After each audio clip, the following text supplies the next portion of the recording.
direction. Just follow you. Girl, I like the way you move. Really wanna get with you. Don't just stand there teasing me. It's another beautiful Sunday afternoon. This is Rubbing Minds. Welcome. My name is Ebuka Obiuchendo. It's our very first episode in the year 2014. Thank you for joining us as usual, and it's great to have experienced all of the holidays and being able to cross over into the new year. Congratulations to everybody who's watching. I mean, it's not a mean feat. Some people couldn't make it in 2014, so I think it's great that we're all here today. We're going to have a very interesting show today, looking forward to the year and looking at several sectors to see what to expect, especially as it affects young people in Nigeria. As usual, at this point, I'm usually supposed to do a look back at the week that was with the news and all of that, but I'm going to take things a little differently now and look at some of the most interesting headlines from 2013. Not necessarily headlines, but topical stories, that almost never went away throughout the year. And of course, number one will still be security. 2013 saw not necessarily an increase, but a sustained sort of movement by the Boko Haram to continue, to kill and, perfect, as it were, their terrorist activities, especially in the northeastern part of Nigeria. A lot of Nigerians continued to die. Thankfully, to an extent, they were constrained to a particular sector of the country.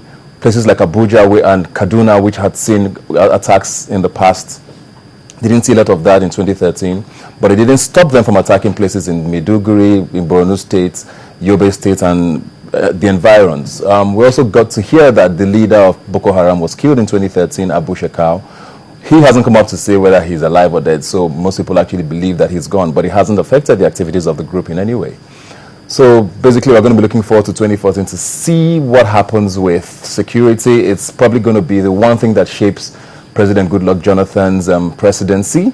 If he's able to tackle that effectively this year, it would be a big feat for him. I mean, I don't think we've seen this sort of security challenges in the past, and it's been unprecedented, and it would be nice to see that he's able to tackle it before the elections go into full swing. Talking about elections now, last year, of course, saw the birth of what is, a lot of people are now saying, is if not even the biggest party in the country today, the All Progressives Congress. Several parties merged and a new party was born, effectively challenging the ruling PDP. This year, definitely, it looks like elections are going to be the talk of the year. And we hear that they're going to have their convention in March. I don't know if they're going to elect their presidential candidate at that point, but it will be nice to see how they're able to, merge all of these strange bedfellows that have joined the party and to see how they hope to challenge the PDP.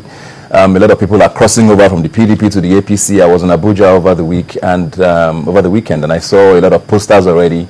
Even one from a party called the PDM, which is supposed to be headed by the former Vice President Atiku Abubakar.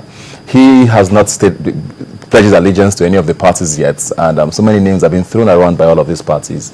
But yeah, it meant 2013 was interesting to look at that sector, and 2014, of course, will be very, very significant going forward to the 2015 handover by Mr. President. Of course, we cannot talk about 2013 and not talk about the ASU strike. For the better part of 2013, I think the entire second half of the year, Nigerian students were home. And it was as sad as it was. We are thankful that it is over, and students are on their way back to schools now, I believe.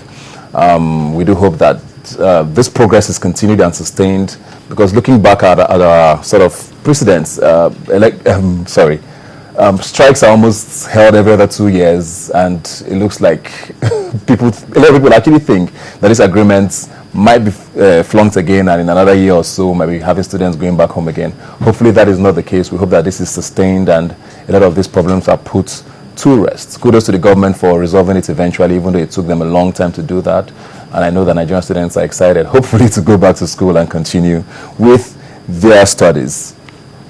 Of course, sports was a big deal, of course, in 2013. Nigeria won 2 major trophies. The African Nations Cup started off the year very well, with Nigeria lifting the trophy again after such a long time. A lot of people didn't think it was going to happen. 19 years, it had eluded us, and it came back to Nigeria from a group of young Nigerian footballers who nobody really gave a chance, and a coach who is indigenous. So it was nice to see that a lot of people are still riding on that high, and people have now put so much pressure on the team going forward to the World Cup this year. Hopefully, they do well in Brazil. We don't want to tell them to bring the cup back, but it'd be nice if they could do that. But yeah, it would be a good year for sports, of course, hopefully, seeing as the World Cup is fast approaching. And finally, entertainment was a big part of last year, especially for Rubbing Minds. I'd like to thank all of our guests who came on the show last year, making it, of course, the #1 show to watch on Nigerian television every Sunday. A lot of controversial comments were made here, a lot of very interesting ones as well. And I'm looking forward to having a lot of you entertainers as well this year. So please do come when we do invite you. But we're going to take a break now. When we come back, we're going to roll off the show today looking at 2014. Please do stay with us. Welcome back now. Of course, the internet was one of the big stories of 2013. A lot of stories broke online, and this whole e-commerce thing has become the new thing in Nigeria today. And it would be nice to look at what to expect in all of that in 2014. And I have here with me Yvonne Johnson, a financial analyst. Thank you very much for being here today. No problem. Thank you for having me.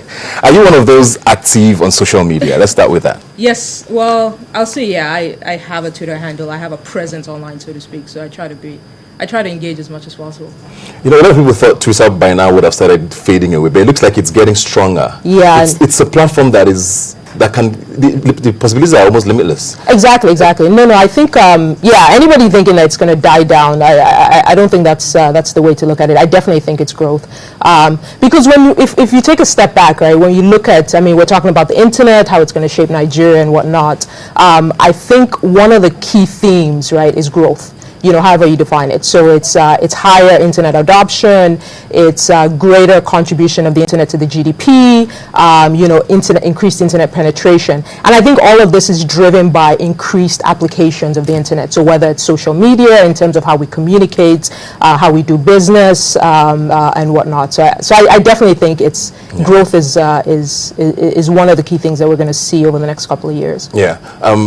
Still talking about social media now. I know Mr. President isn't active on Twitter at all, which is quite interesting because a lot of presidents are. Yeah. But he has a strong team there. There's his special advisor on social media and all of that, who last year were very, very active, controversially lots. They said a lot of things.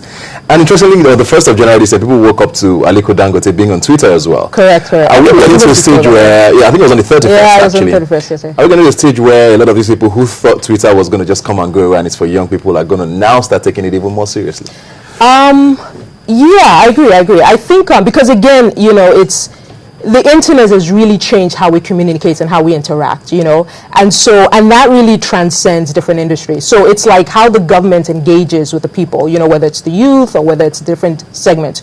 You just can't ignore such a powerful and a strong platform that really reaches a lot of people. So yes, it's not something that we can ignore. You can't just say, okay, it's going to die down, because more and more it's shaping how we communicate and how we interact with each other. Definitely true. Do you think there's a next big thing? Facebook was the big thing. Twitter came 3 years ago, and Facebook is still there, but Twitter is now like the first. I don't know, is there anything you think in the horizon that might be taking the steam off Twitter now anytime soon? Well, do you mean specifically for Nigeria or just Nigeria social media generally? I think Nigeria, we still have a long way to go, right? I think we're probably just scratching the surface, right? But the good thing about where we are right now is that the infrastructure is good enough, for lack of a better word, in terms of the speed of the internet, the accessibility and whatnot, it's kind of good enough.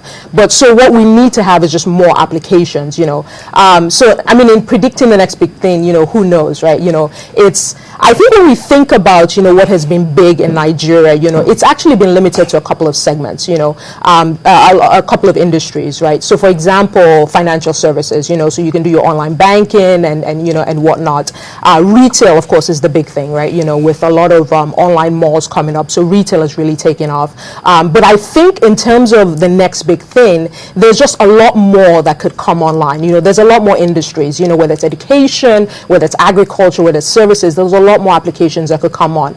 So for Nigeria, I think we're just scratching the surface. There's going to be a lot of next big things, so to speak. We're going to talk about, e-commerce and all of that going forward, but I want to talk about mobile money now. Okay. Why it seems like it's been a hard sell so far. 2013, people thought it was going to be the thing. It didn't really catch on. Seeing how successful it's been in places like Kenya, for example, and Nigeria is supposed to be this huge market for mobile phones, but it hasn't really caught on. What is the problem? Well, depending on who you talk to, right? Some people would say it has caught on, right? You look at companies like Paga, for example, right? With over 1 million users right now, probably about 30%, active. That's a big number, right? So to depend on who you talk to, it has caught on. I personally am very bullish about mobile money, right? I've looked at the Kenya example, read about it and whatnot, and I think it's and when you think about kind of low financial inclusion in Nigeria, I'm really bullish about the ability for mobile money to really take off in Nigeria.